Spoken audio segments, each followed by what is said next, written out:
Queridos amigos, uma boa noite a todos e que a paz de Jesus esteja conosco, hoje e sempre. Faremos hoje um pequeno estudo sobre esta obra, Trilha de Luz, escrita por Francisco Cândido Xavier, através do espírito de Emmanuel. Meus amigos, Emmanuel não foi só o grande benfeitor de Chico Xavier nessa encarnação. Ele também foi o grande idealizador e responsável pela tarefa mediúnica de Francisco Cândido Xavier. Emmanuel escreveu por Chico Xavier mais de 100 livros, livros extraordinários, livros fantásticos, alguns deles mencionando a luz, a caminho da luz, amor e luz, luz e vida, a última obra, Caminho Iluminado, enfim, várias vezes ele fez referência à questão da luz. E nesse livro de mensagens e meditações, ele esclarece logo que a alma humana, de um modo geral até agora, é um complexo de luz e sombra. E por mais que nos desinteressemos de semelhante realidade, a evolução e o aprimoramento nos exigem a ampliação da luz. Ou seja, quanto mais luz, mais conhecimento. E Trilha de Luz é uma obra que visa justamente nos dar algumas informações importantes, para que possamos fazer, então, algumas avaliações. Eu vou escolher aqui na noite de hoje, 2 títulos, visto que não seria possível falar sobre a obra toda, mas 2 títulos que me chamaram a atenção. O primeiro dele já tem um caráter simbólico muito importante, que é Meia-Noite, que ele conta, aliás, ele discorre a partir de uma passagem que está lá em Atos dos Apóstolos, Atos 16, 25. E ele fala o seguinte: era perto da meia-noite. Paulo e Silas cantavam hinos a Deus, e os outros os escutavam. Essa passagem, meus amigos, ela se refere à segunda viagem de Paulo, aqui ao lado de Silas, quando ele percorre algumas regiões que ele já tinha passado, mas em especial em outras onde ele está levando não só a divulgação do Evangelho, mas também no sentido de angariar recursos para a igreja primitiva de Jerusalém. E eu digo isso porque a Bíblia faz essa referência, nessa passagem específica, mas eu particularmente, eu tenho como baliza essa obra aqui, Paulo Estevão. Paulo Estevão, para mim, é talvez a obra mais importante de Francisco Cândido Xavier. Eu confesso aos senhores que eu doei todos os meus livros, exceto Paulo Estevão. Eu ainda não me desapeguei dessa obra. Paulo Estevão é uma obra-prima, escrita por Emmanuel, e para mim ela é um complemento de Atos dos Apóstolos. E ele esclarece essa situação com muito mais detalhes, que nós vamos tentar tratar aqui rapidamente. Como dizíamos, Paulo e Silas encontravam-se em viagem, depois daquela reunião em Jerusalém, aonde Tiago havia questionado a necessidade de angariar recursos para a igreja primitiva. E isso o fazia, de uma certa forma, ainda manter alguma ligação com os judeus de Jerusalém. E Paulo, de uma certa maneira, pregava a absoluta separação de ideias. E aí então ele resolve, nessa jornada, ao lado de Silas, com quem ele tinha até um pouco mais de intimidade, lembrando que na primeira viagem de Paulo, ele estava ao lado de Barnabé. Aqui ele resolve então percorrer por todas aquelas cidades, ou por algumas daquelas cidades que ele já havia passado, reafirmando o evangelho primitivo e trabalhando no sentido de angariar recursos para a igreja de Jerusalém. E essa passagem, meus amigos, é muito interessante no livro, porque é um capítulo específico, onde ele conta essa jornada, saindo de Antioquia, passando por Tarso, que era a sua cidade natal. E aqui ele faz algumas lembranças, como por exemplo da sua infância. Paulo recorda-se da infância, quando ele, ainda criança, é preparado pelos pais para ser um grande líder dos judeus, né? E eu me recordo que depois, quando ele deixa Jerusalém, ele vai até Tarso procurar o próprio pai. A mãe havia falecido por desgosto, e o pai, de uma certa maneira, acaba o execrando de casa e diz a ele: Paulo, preparei para ser um líder, né? E agora você segue o carpinteiro. Paulo praticamente é expulso, né, da sua própria casa. E nessa passagem, tem aqui em Paulo Estevão, tem uma lembrança muito importante, porque ele é expulso de casa, mas depois o pai se arrepende e pede para que um de seus servos o leve algum dinheiro, e Paulo então pensa em não acolher aquele recurso, mas ele engole o seu orgulho, recebe aquele dinheiro, que ele compra o primeiro tiar, porque ele tinha que se manter vivo, trabalhando, e a profissão era a de tecelão, né? Eu recordo isso porque nessa segunda viagem ele também passa por Tarso, né? Na primeira passagem ele ficou 3 anos, vejam só, ele ficou 3 anos em Tarso, até que fosse chamado para a igreja de Antioquia. E lá ele sofreu diversas humilhações. Aquele que havia saído de lá com o intuito de ser o grande líder dos judeus, agora se colocava na condição de humilde tecelão.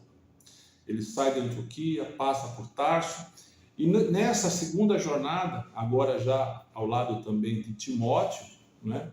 Então eram os 3 que estavam caminhando, e as jornadas não eram curtas, as jornadas eram muito longas. Paulo então tem a impressão, o sentimento de encontrar um jovem macedônio, né? Isso em desdobramento, e isso acontece no dia seguinte.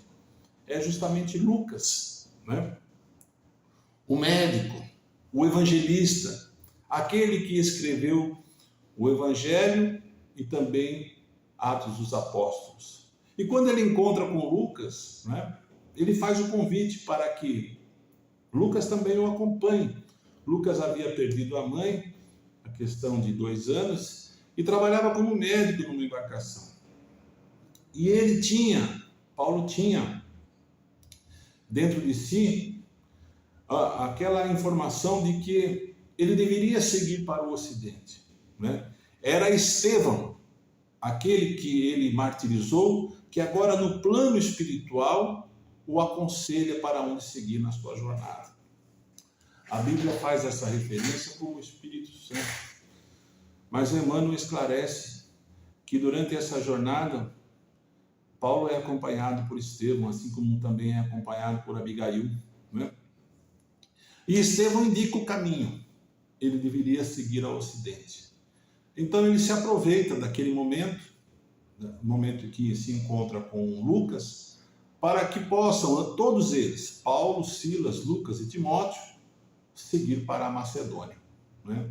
E é assim que eles acabam chegando em Filipe, aonde acontece essa passagem que está narrada na Bíblia.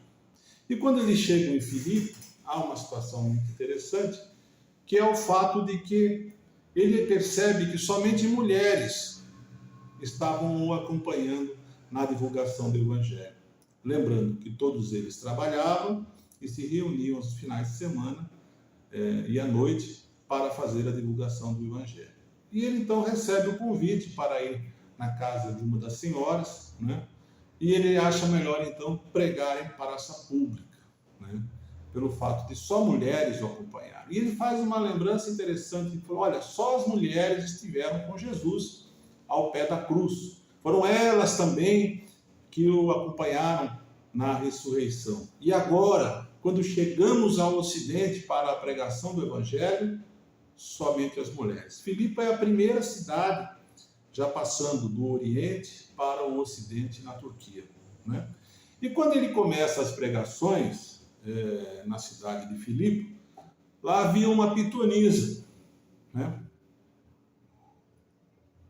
Essa pitonisa, que na verdade era uma médium, e ela estava então recebendo um espírito que dizia: esses são os emissários do alto, né?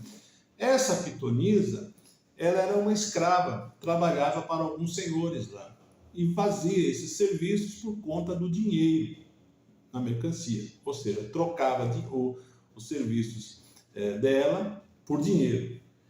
E aí, já na terceira ocasião em que ela se manifesta, esse espírito se manifesta, e isso também está na Bíblia, né? Então, o que ocorre? Paulo acaba expulsando esse espírito, né? Acaba expulsando. E Silas até diz a ele: mas Paulo, ele não está falando nada de errado, ele está esclarecendo a população a respeito do nosso trabalho, isso nos ajuda, né? Mas Paulo diz a ele: nós não precisamos de reconhecimento, nós viemos em busca de trabalho, né? E ocorre que aquele espírito vai embora e ela deixa então de produzir, deixa de trabalhar, né? E aqueles que se serviam do trabalho dela se revoltam e numa determinada ocasião acabam apedrejando Paulo e Silas numa praça pública, né? E é por isso que eles são presos e levados a esse cárcere, que é justamente essa passagem que, quando eles se encontram lá, à meia-noite, diante de uma tempestade, as celas se abrem, né? As celas se abrem e então eles estavam orando, não tinha muito o que se fazer, eles estavam orando, né? E ele adverte os presos, né? Para que não deixem as celas. Aqueles que devem a justiça devem pagar. E aqui é só uma introdução para esse texto, que ele diz o seguinte, nessa mensagem: reveste-se de profundo simbolismo aquela atitude de Paulo e Silas nas trevas da prisão, quando numerosos encarcerados ali permaneciam sem esperança. Eis que os herdeiros de Jesus, embora dilacerados e açoites, começavam a orar. E o ensinamento aqui, meus amigos, é justamente esse. Veja só, Paulo passa por muitas dificuldades, por muitas humilhações, né? E mesmo nas situações mais difíceis, ele não se revolta. Ele recorre à oração, à fé, acreditando naquilo que ele estava pregando. Ele era, de fato, um emissário do alto. Havia sido açoitado, preso, encarcerado, não é? No entanto, estava lá por defender Jesus, não é? E aí eu faço essa pergunta justamente para nós. Será que diante dessas situações de dificuldade extrema, nós então temos uma atitude como a de Paulo, à meia-noite, rezar, acreditar, saber que muitas vezes são situações que temos que passar, são situações que estamos resgatando, né? E isso, de uma certa forma, o Espiritismo nos esclarece, né, com muita propriedade.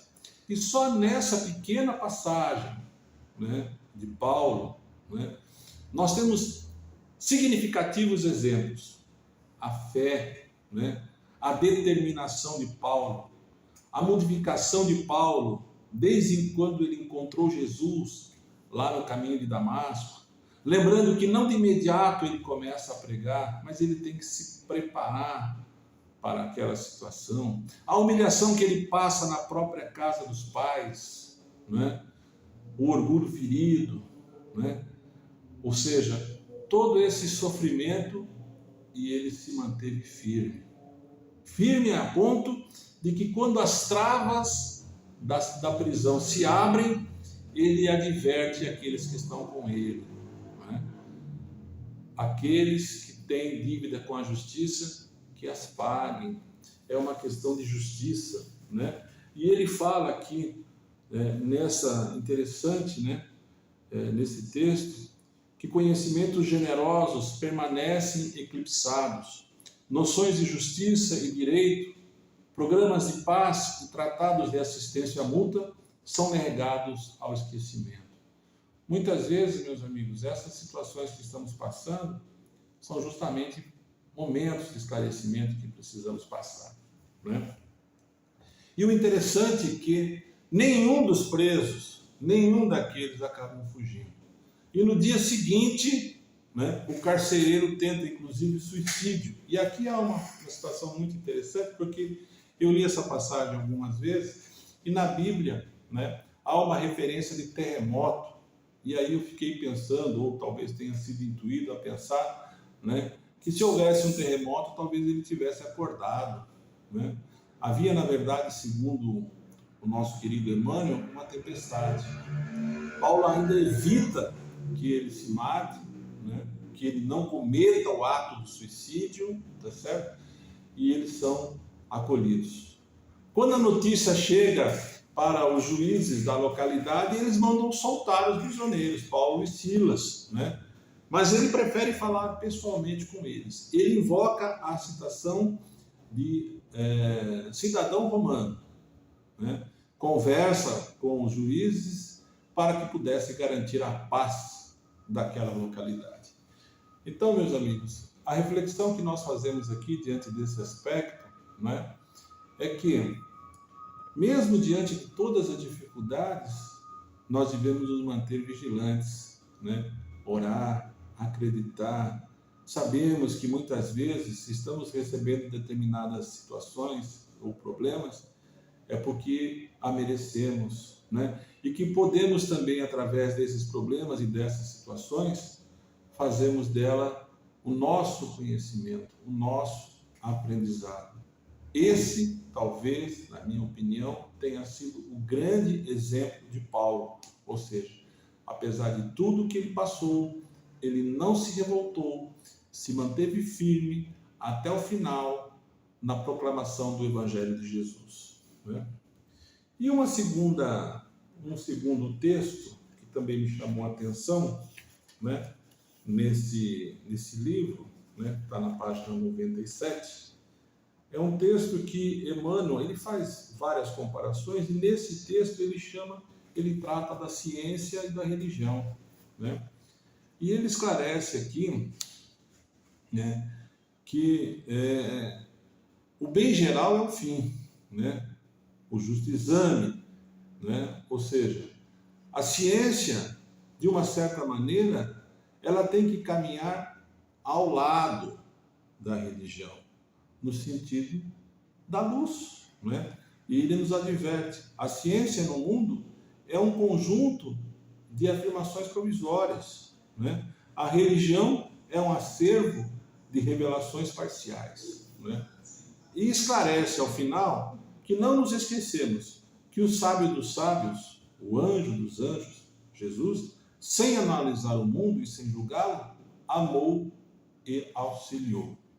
Essa reflexão é muito interessante porque o Espiritismo, além de ser uma filosofia de vida, como nós vimos, né, também é uma ciência e é uma religião, né? E aqui nós fazemos alguns questionamentos, inclusive com relação a essa passagem de Paulo. Veja que a pitonisa, ela é citada no texto bíblico, ou seja, havia um processo mediúnico ali, né? Ou seja, se existe, nós não podemos negá-lo. Se existe, nós não podemos contrariá-lo, não é? Ou seja, vai chegar um dia que a ciência, caminhando junto da religião, ela chegará a descobertas, né, que hoje, infelizmente, o homem ainda não tem condição de chegar, né? Quando nós vemos uma obra como Paulo e Estevão, essa obra extraordinária, né, escrita com tanta riqueza de detalhes, eu fico pensando quando a religião vai sair do seu pedestal, quando a ciência vai sair do seu pedestal e olhar para os mais humildes. Quando a ciência vai analisar esse novo paradigma, né? Como diria Thomas Kant, né? Ou seja, aqui há um novo paradigma a ser conversado. ou seja, a comunicação mediúnica, né? A reencarnação. Ou seja, é preciso que ciência e religião caminhem juntos nesse processo da busca da luz, né? E é sobre esse aspecto, meus amigos, que o Espiritismo nos fortalece na medida em que nós conseguimos olhar para obras como essas, né? Por exemplo, Paulo e Estevão, como eu disse, né? E verificar, através da riqueza de detalhes que a obra produz, que Chico Xavier não teria condições de ter todo esse conhecimento, né? Que há um paradigma aqui que deve ser estudado, né? Que está fora das universidades, mas que ele existe dentro desse processo. Se nós não podemos confirmar, também não podemos negar. A advertência que Emmanuel faz é justamente essa: ciência e religião devem caminhar junto ao caminho da luz, né? E essa reflexão nós devemos fazer, ou seja, nós devemos olhar para tudo que estamos vivendo, para essa realidade, quando nós olhamos para as estrelas, olhamos para os céus, olhamos para a nossa própria existência, nós percebemos que há algo de extraordinário por trás disso tudo, né? Que nos faz pensar. Faz repensar e faz acreditar que existe um ser superior, uma inteligência suprema, uma causa primária de todas as coisas, que é Deus. Mas que também nos faz olhar para esses exemplos, para Jesus, aquele humilde galileu que nasceu na manjedoura e veio trazer esse ensinamento do amor e da caridade. Mas também em Atos dos Apóstolos, esses mártires do cristianismo primitivo, como por exemplo Paulo, e ele não atuou sozinho, atuou ao lado de outros companheiros, né, que foram testemunhas dessa realidade. E nós, enquanto aqui encarnados, precisamos, na nossa existência, na nossa jornada, termos consciência do que estamos fazendo aqui, né? Quando nós olhamos para esses novos paradigmas, eu digo novos porque isso aqui tem 60, 70 anos dentro da existência, nós não podemos absolutamente descartá-los. Nós precisamos compreender, né? Compreender como analisar determinadas situações, em especial as questões aflitivas que estamos vivendo. Nós temos que mirar nos exemplos desses mártires, né, do cristianismo primitivo, para poder compreender melhor um pouco a essência da vida. É fato que ainda estamos muito atrasados, e se estamos aqui hoje, é porque ainda estamos nesse processo de caminhada, para que um ao lado do outro se auxilie no processo de evolução. Eu quero crer, meus amigos, que a ciência ainda não olhou para Pedro Leopoldo, não olhou para Francisco Cândido Xavier, mas esses novos regenerados que estão chegando, essas crianças de hoje, com certeza no futuro terão esse trabalho, porque eu acredito que Chico Xavier cumpriu de forma impecável a sua missão, de forma extraordinária, não só nos seus exemplos de vida, mas também nessa obra que ele nos traz.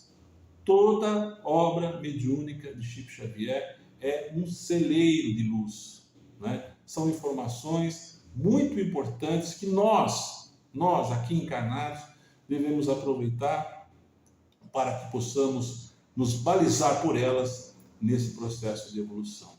Sem queixas, sem reclamações, compreendendo que estamos num processo de aprendizado e que o Evangelho de Jesus é a grande bula, é a grande receita para o caminho do sucesso.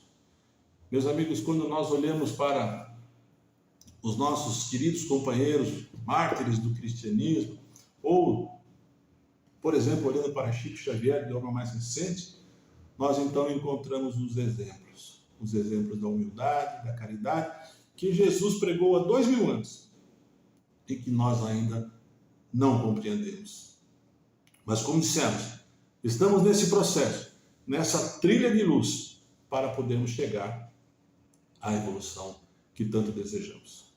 Queridos amigos, obrigado por mais esse espaço, por essa oportunidade, por ter nos ouvido. E até uma próxima.